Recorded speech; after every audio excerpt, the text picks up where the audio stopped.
No one inside the paddock expected what would unfold next. For years, the whispers had been constant. He's too aggressive, his style is too superbike. He'll never adapt to the delicate physics of a prototype. But as the garage doors at the 2026 private tests creaked open, the atmosphere didn't just feel different, it felt electric. This wasn't just another test session. This was the birth of a new era for Yamaha, a desperate multi-million-dollar pivot to a V4 engine configuration. And the man they chose to tame this beast was the one rider everyone said would fail. What the cameras captured on that day didn't just surprise the engineers, it sent a wave of genuine shock through the pit wall. It was a performance so brutal, so precise, and so technically defiant that it changed everything for him, his team, and the entire landscape of the 2026 season. The ghost in the garage. For decades, Yamaha was the last bastion of the inline-4 engine. It was a philosophy built on silk-smooth corner speed and the doctor, Valentino Rossi.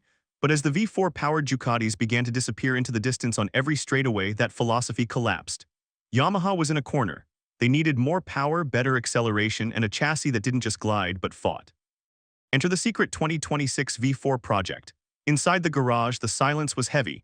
Even the most senior Yamaha engineers, men who had seen every legend from Lawson to Lorenzo, looked at each other with visible hesitation. They were monitoring the real-time data of a bike that was still primitive, a prototype in its infancy. But then, Toprak Razgatlioglu pulled out of the pit lane. The sound was the first thing that hit them. Gone was the familiar melodic hum of the M1. In its place was a guttural, violent roar. But as Toprak approached the first heavy braking zone, the technical data on the monitors did something it wasn't supposed to do. The telemetry didn't show a rider struggling to adapt. It showed a rider who was taking the V4's wild corner entry and making it obedient. He wasn't just riding the bike, he was interrogating it. The data of defiance. But behind that calm expression in the helmet, pressure was building fast. Toprak wasn't just fighting the bike, he was fighting a decade of MotoGP dogma that says you cannot brake that late on Michelin tires. In the World Superbike paddock, Toprak is known as El Turco, the man who lives on the front wheel. But MotoGP prototypes are different. They are stiff, unforgiving, and prone to folding if you push the front too hard. Yet as the session progressed, the data screens in the Yamaha garage began to fill with graphics that looked like errors. Toprak was maintaining high speeds right up to the final millimeter of the braking point. He would then drop the bike with his signature extreme lean angle, a move that usually results in a low-side crash for anyone else. Yamaha's technical directors were stunned. The data showed a significant, almost impossible improvement in front-end stability, the very thing Yamaha had been chasing for 3 years. It wasn't the bike that had changed. It was the way the rider was forcing the bike to behave. Toprak's corner execution looked like a man who had been on this V4 for years, not hours. Every time he entered a turn with that brutal aggression and exited without a hint of drama, the internal tension in the garage turned into something even more dangerous: optimism. The Miller observation. Inside the garage, whispers began spreading to neighboring teams. And the most telling reaction didn't come from a Yamaha boss, but from a rival. Jack Miller, a man who has tamed the V4s of Ducati, KTM, and Honda, was caught on camera watching the timing screens with an expression of pure disbelief. Miller knows what a V4 requires. It requires a V-shaped line braking deep, turning the bike square and blasting out. He expected Toprak to struggle with the transition from the U-shaped lines of superbikes. But according to Paddock insiders, Miller glanced at the monitors and saw Toprak achieving corner entry speeds that shouldn't be possible on a development chassis. The Miller moment became the talk of the test. Here was a seasoned MotoGP veteran, a master of bike control, witnessing a rookie extract performance from a bike that wasn't even fully developed. Toprak wasn't just matching the pace of regular MotoGP riders, he was doing it with minimal wheel spin and a level of rear traction control that left the mechanics speechless. The realization started to sink in: Yamaha hadn't just built a new engine.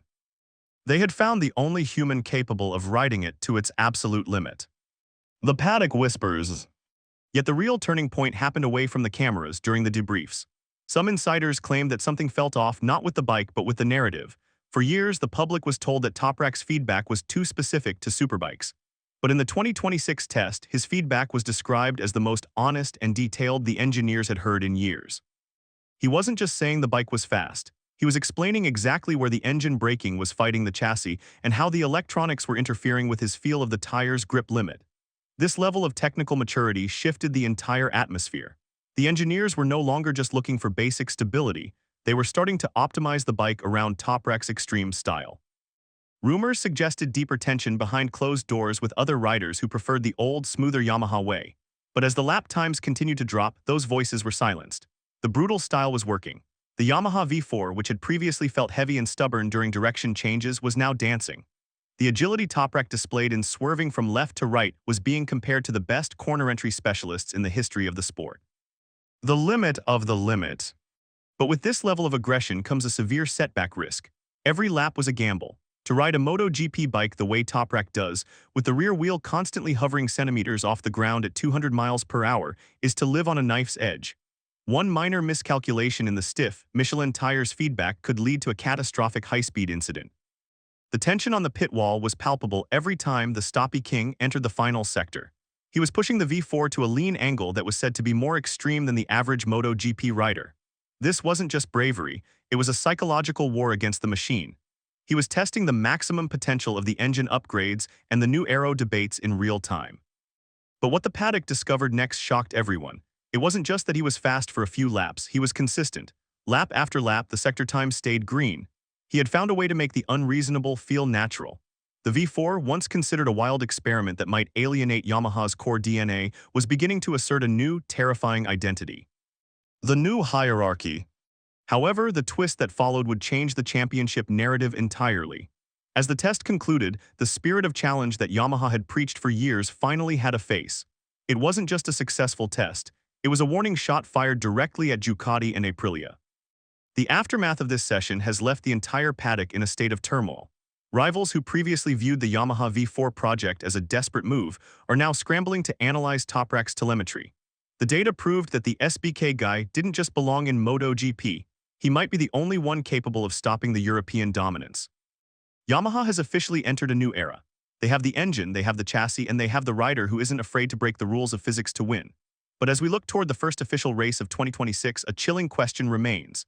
Can a rider keep up this level of brutal intensity for 21 races without the bike or his body finally reaching a breaking point? The world is watching, and for the first time in a long time, Yamaha is the one everyone is afraid of.